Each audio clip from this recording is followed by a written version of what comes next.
The cold was the first thing I felt. Even before my eyes were open, I felt a very deep chill in my core. 1,000 spindles of ice sawn between my tissues. I blinked, my eyelids slowly bringing and stealing back the darkness, and with it, the desire to keep them closed forever. I was laying face down on the floor, the tiles speckled with browned blood. I moved my arms to push myself up, but my muscles were stiff, almost too stiff to bend without breaking. I feebly pushed myself up, forcing weight upon deadened legs. I began to wonder why I felt the way I did. I wasn't sure how long I had been laying there. There was the most peculiar feeling in my stomach, a sort of dissolution. Perhaps I had ingested something that knocked me out. Wait, where was I? I looked around the room I was in. It was a kitchen. Mostly everything in order, except for the few traces of a hurried exit. The back door was open, barely bolted to the top hinge. Cabinet doors were left open, and it seemed only the food readily edible was taken. A knife set was knocked over with a few blades missing. There was cold blood splattered on the floor in which I was laying. I could see a putrid stream of it running down my shirt, but after a quick search I couldn't find nor feel any wound. Each window I saw had the blinds drawn and the lights turned off, as if the house's occupants were hiding.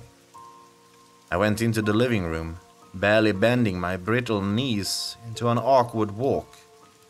It was dark, but I could see the outlines of furniture well enough. There was nothing out of the ordinary, except that the front door had been barricaded with a desk. There was a bedroom towards my right, the door closed, and then a hallway near the front door. The entire house was dark and empty, except for me. Where was I? Whose house was this? And then I realized I didn't know who I was.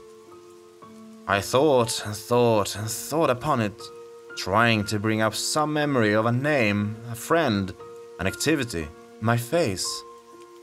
I didn't even have a vague image of my own face, and the feeling of facelessness was eerily disconcerting.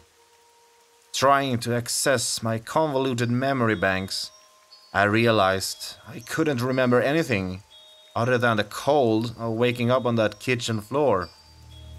I slowly became more and more sure that I had been poisoned, or perhaps had an allergic reaction. What makes one amnesic and unconscious? It had to be some sort of chemical. What if I lived alone? I checked for a wallet in my pocket, but found none. I tried to call out, but something was wrong with my voice, as it felt and sounded like my vocal cords were shredded. The only thing to come out was some sort of strangled noise, mixed with a phlegmatic splutter. I spat out a gob of blackish red blood caught in my throat. Couldn't taste it, but it looked disgusting on whoever owned the couch in front of me. Since no one had responded to my vocalization, I decided to leave. Going to the front door, I pulled the heavy desk aside. It was difficult, not because of the weight, but because of my limbs. My arms felt unencumbered by hundreds of pounds, and the rest of my body had been struck by from some sort of torpor, like it was being pulled towards a supermassive black hole in the opposite direction I tried escaping to. Trying to grip the hulking piece of furniture was difficult, as my fingers wouldn't cooperate, but the desk gave way easily, more easily than I thought it would. I'm not sure how long I spent trying to open that door. Time seemed different. I couldn't tell how long a moment was. as I was completely grounded in the present. Trying to recall waking up in the kitchen was slowly becoming more difficult. After what could have been hours of failing, I orchestrated all of my fingers together into a twisting motion and opened the door. The difficulty of something seemingly simple perplexed me, but I lost interest and soon forgot about it. I had heard of concoctions that paralyze, but were there some that cause memory loss as well? I knew of the Haitian zombies that forgot themselves entirely and served whatever voice they had heard after they resurrected. But there was no voice to command me. My experience wasn't quite as dramatic, but someone's blood was in that kitchen. Maybe I survived an assassination? I had been subdued on purpose, and I could still feel the results in my rigid muscles. But if amnesia was an intended side effect, what would someone stand to gain from it? I walked out the door into a suburban neighborhood, trying to figure this conundrum out. The sky was overcast and grey, a constant threat of some sort of foulness to rain from the heavens. The wind was strong, blowing various trash and debris down the street. I could see black smoke on the horizon, rising up to coalesce with the dark clouds. Step by step, I moved the desiccated-feeling body I was in down the driveway. I didn't see a single person, just the signs of an exodus. Front doors were broken down or left open, windows smashed, burnouts from the tires throughout the street, and the strange feeling of not being alone. I could sense someone was around, I could hear their heartbeat, I could feel their warmth.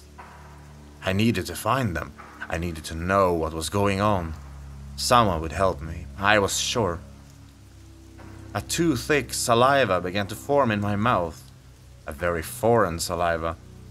I spit, a purple slime tinged with the red hitting the ground, along with something white. The purging of a toxin? So I began to walk. I made horrible progress, walking down the streets on a pair of dead legs. I didn't mind it though. I was lost in a sort of mindlessness, not discontent to just be wandering. The whole time, the possibility of other people probed my brain, insisting I find them. Walking down a street through the eternal maze of neighborhood, I came across a dog, a big Doberman. At first, he caught my attention in an interesting way. I looked at him, enthralled, but then he caught a glimpse of me and started barking. The barking became louder and louder, and I began to grow irritated. The way the dog stared at me, fangs bared, caused my reservedness to subside. I could feel the fury cauterizing my body, crawling up my spine, making my hands shake. This animal was challenging me, my prey. I strode over to him, oblivious to the deep growling. The dog readied himself to pounce, and the thought of this pathetic thing posing a challenge was amusing. He jumped forward, biting into my calf, hard enough to cause a crunch to sound. But I was so full of rage, so full of hatred that my whole body was numb. I threw myself upon the dog, wrapping my hands around his neck tightly. I slowly began twisting my iron grip with as much power as I could muster, and nothing in the world would stop me from breaking his neck. He managed to whimper in such a saddening manner that if I could feel sorrow, it would have hurt me inside. So I made it excruciating for the dog, finally breaking his neck after his head was twisted 180 degrees. I then picked up his corpse, slammed it into the street, and started punching in his ribcage, grinding his flesh and innards against the cement with my fists, until just the head and hind legs remained intact, connected together by a spine and fur matted with the dog's bloody remains. When I was done, I asked myself what I had just done. I now felt nothing. I was calm, I was collected. My mind analyzed the situation, and it deduced my anger as a fair reaction, though I had a subconscious feeling that what I had just done was sickeningly wrong. What if I had brain damage? I had heard a story of how a man had brain damage in a specific area, which caused him to fly into a blind fury at the smallest slight. What if it happened to me? Enough oxygen deprivation can cause both brain damage and unconsciousness. Was I even mentally fit to be a human being anymore? I needed to find someone, quickly. I continued on, eventually reaching the end of the neighborhood. 2 cars crashed into each other, and I walked up to them. One was empty, while the driver of the other car was resting his head on the steering wheel. I walked over, opening the door and lifting his head up by the hair. His forehead was caved in, pieces of skull broken off in his brain. He didn't smell particularly good, so I picked him up and threw him into the street. I sat in the car, looking at it. I was sure I'd driven cars many times before, but as I sat in that seat, I couldn't figure out what I was supposed to do. I grabbed the wheel, turned it, nothing happened. There were a ton of buttons next to the wheel, and I began pressing them. One of them made a terrible noise come on, and after forgetting which one it was, I left. I was on a main street. There were cars parked in the lots outside of shopping centers. The occasional sign of eyelids streaked down the pavement or wall in a bloody fashion. The lights of miscellaneous shops were still on, though I could see no one inside. Automated traffic lights went through their cycles, unaware that they did nothing to serve the people who weren't there.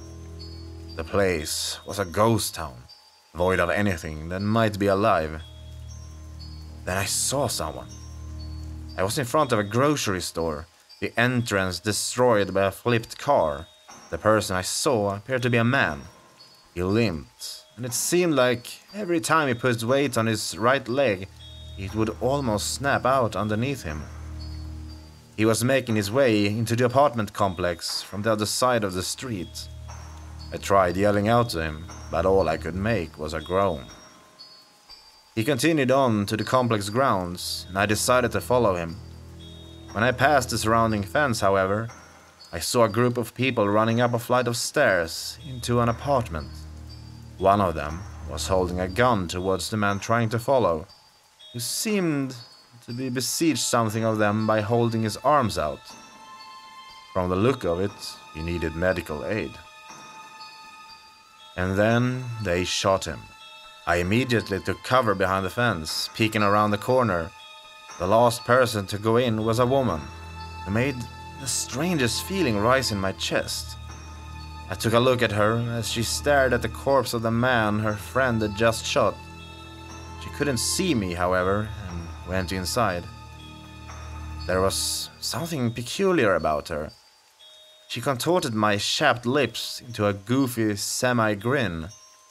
I had a feeling like I knew her, like I needed to know her again. Perhaps she could help me sort this whole mess out. Maybe I could find out who I once was. But I wasn't going to be able to approach them if they were just shooting random people. I made my way towards the grocery store. My muscles began to grow flexible, and I could move a bit more smoothly now. Though the cough the dog had bitten wasn't as strong as my uninjured one. I began to hope that whatever chemical was in my system was starting to wear off, and that there might not be permanent effects after all. I walked through the parking lot. The place was abandoned, though it didn't seem voluntarily.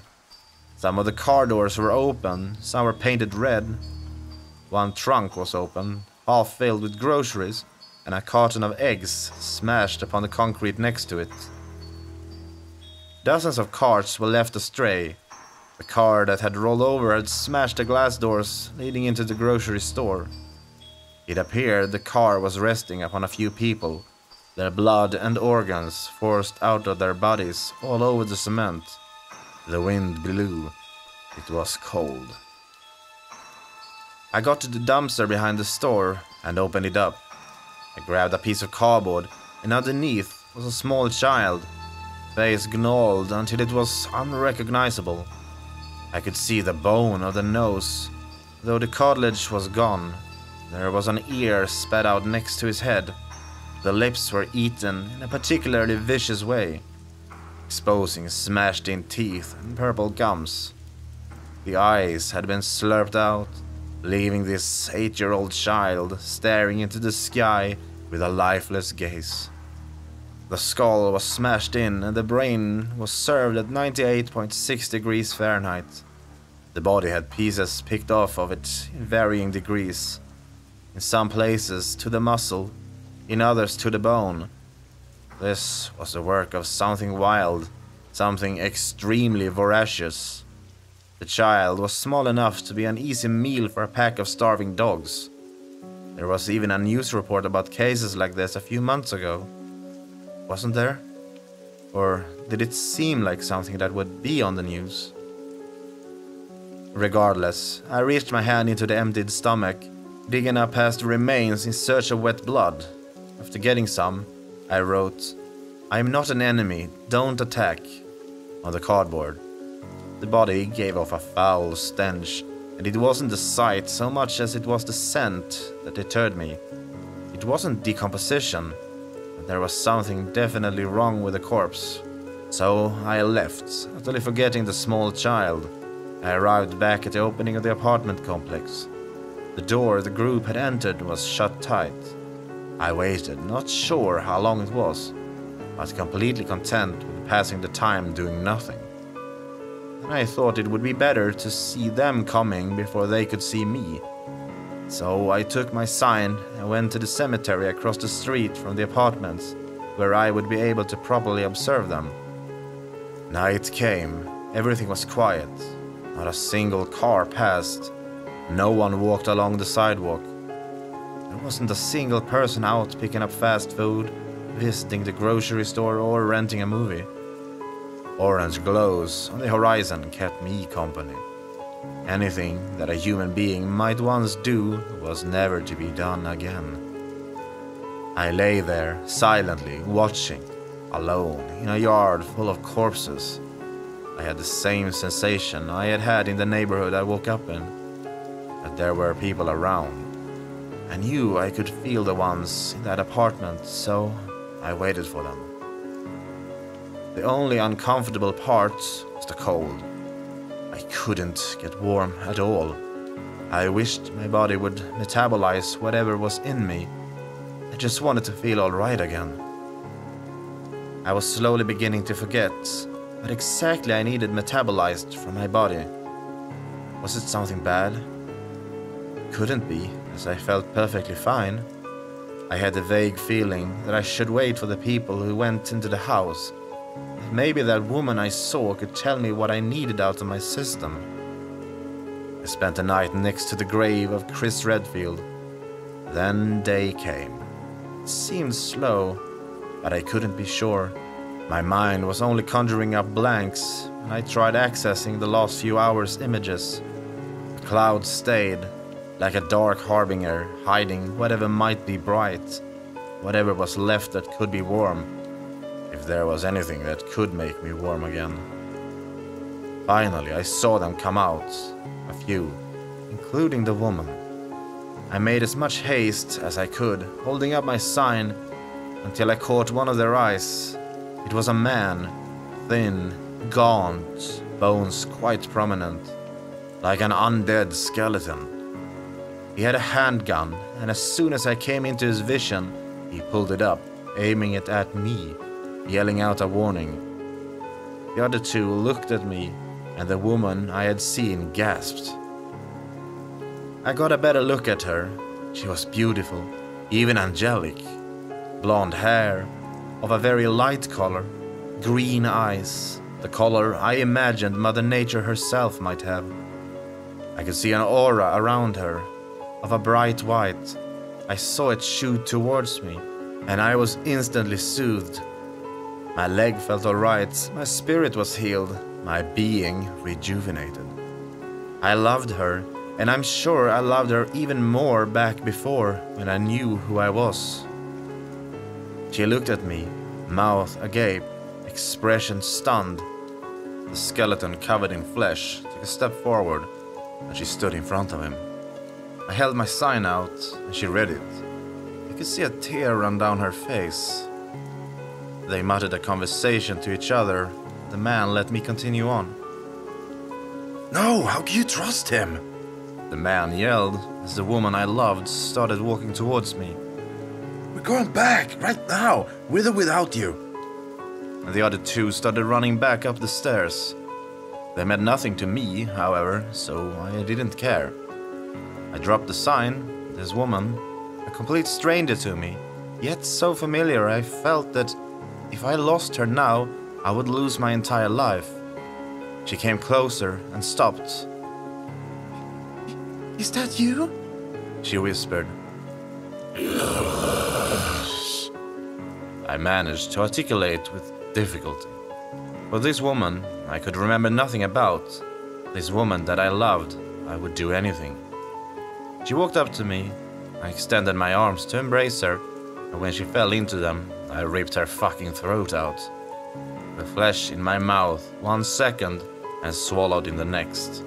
She started choking on blood, trying to scream and failing, falling to the concrete. She was mute, the same way I was. I got down to my knees, making a fist and smashing through her ribcage to the best tasting organs. I broke the skin, I broke bones. I gripped her heart, ripped it out, and started savoring it. I had no idea why I was doing any of this, as I was now a mere victim of my instincts. This drive took over my hands and jaws, this inherent rage encoded within my existence. I now knew the purpose of my existence. The only thing I loved right now was the way her flesh tasted. The first thing I had been able to taste in so long. It had a perfect texture, the right amount of chewiness, and the blood was a perfect complement. I felt an elation, I felt an amazing high I had never known as I consumed her carcass. I felt a tooth get stuck in a particularly calloused piece of hand, but swallowed it anyway. I would regret this later, if I could still regret. If I could still regret, I might regret that after I had my fill, this woman would get up, only to suffer the same bewilderment and estrangement from reality as I had. I might regret that I was purposely going to let her reanimate, so she could infect others. I might regret the death the others she would eat. I might regret letting the corpses of children be thrown into the dumpster after her victims did their part to spread this disease. If I could still regret. If I even cared to regret. I might regret succumbing to the results of my twist of fate. I am now the plague bearer. I am now the one I used to despise in horror movies. I am the downfall of my former race. I am the apocalypse. And then I began to feast. I walked down the stairs of the safe house and volunteered to collect supplies. Ash and Leon accompanied me. We made it down the stairs and walked over to the car. All of a sudden, I hear a yell from Ash and turned. He was holding his gun up towards one of the dead. It wasn't just one of the dead. It was my husband. The tumultuous storm of negative emotions I had experienced these last 2 days had just ended. Ever since the genetic switch within humanity's junk DNA was pulled magnetically, there was no place more like hell than home. Each one of us was now another's apocalypse. One by one, countries fell. The northern hemisphere was hit, and then America, and then our state. It was one swift sweep, like God waving his hand across the world to clean up a mess he had let grow too big. I knew it was the end. The beginning of that end started when one of the undead broke into our home and bit my husband in the back of the neck. Life became meaningless. Until this moment. Now he was back. Back from the dead. Not completely, but close enough. My reason to stay alive was resurrected in the form of this corpse in front of me. I could see past the glaze in his eyes that he could remember me, that he had been searching for me. He stared at me, the way he used to stare before he would tell me he loved me. Ash stepped forward, and I quickly stepped in front of him. I read the sign my husband had made, painted in some sort of red, which said, I-M-N-E,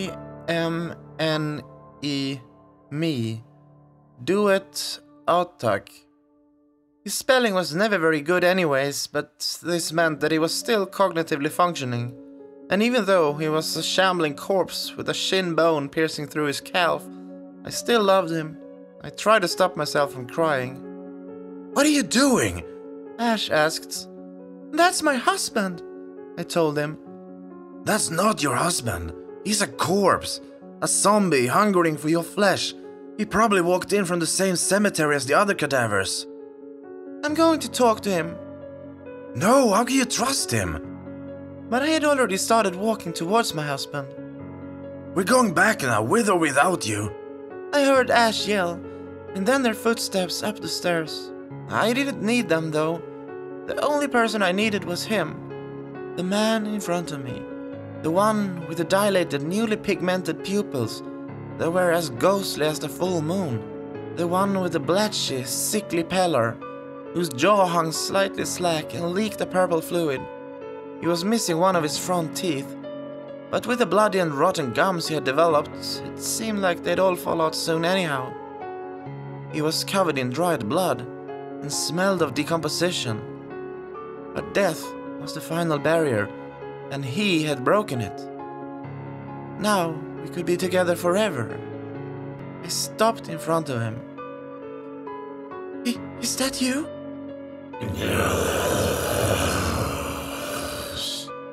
He rasped, like his vocal cords had been cut with a scalpel and then sewn back in by a high school special ed student with a cleft hand. I walked up, he opened his arms, and he embraced me. The cold was the first thing I felt. Such an overwhelming cold. I opened my eyes with difficulty. I was staring up at the sky. Massive clouds, dark and menacing, were sailing through the firmament. Lamps lit the area I was in with an orange glow, creating an eerie, otherworldly sensation, as if I were in some sort of reality that never existed until this moment. With as much strength as I could muster, I tried moving. My muscles were stiff, and bending them was almost impossible. I finally got up though, and I took a look around. I was in the parking lot of what looked like an apartment complex. Where was this? Where was I? Wait a second. Who was I? I began to try and recall something, anything from my memory. Nothing came up. I tried calling out, but the only noise I made was a strange gurgling, as if my throat were full of liquid. Then I looked down. There was a corpse next to me, laying face up. I had the strangest feeling that this man was important, that I had known him. He was missing a tooth, covered in blood, and obviously killed by a bullet to the head. It gave me a very peculiar feeling, and anyone who could feel sorrow would have been saddened by this man's condition. So I started walking away. I had an instinctive feeling that there were people nearby, though where, I wasn't sure. But I needed to find people. They would help me, I was sure.